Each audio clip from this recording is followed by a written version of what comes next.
Hi everybody, it's Laurel here in the studio, and here I'm painting the second coat of paint on my canvas rug.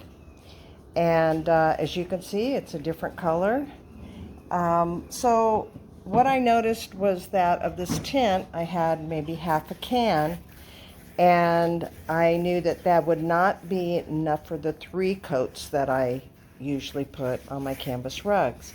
So I always keep a gallon of white paint in stock, and so after we paint, after we sew the rug, I apply the first coat in white paint. Raw canvas will absorb a lot of paint, okay? So if you have a tint and you don't have enough to do your last coat, so you have the color of the base coat that you want, go ahead and use white and then paint on top of it, okay? Now, whenever, the first thing that we paint on a canvas rug is the border. And when I do paint the white paint, it will go over on the border. So I just make sure that I go over the border and, seal it really well with the same color. Now, a lot of canvas rug makers, they use gesso.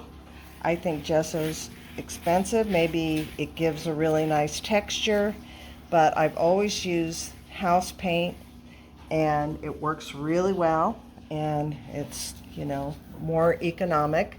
And I also do 3 coats. And I think I started doing that because when I first started making canvas floor cloths, it was a good weight, and the rugs are, they're still around 20 years later.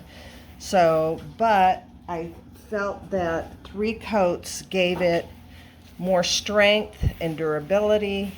And now I'm using a much heavier canvas because now I'm importing my canvas, and I'm still doing the 3 coats.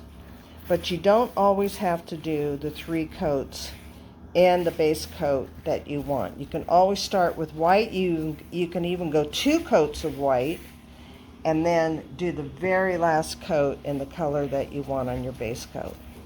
So that's just a little tip I wanted to share with you. I hope you can come visit soon. Bye-bye.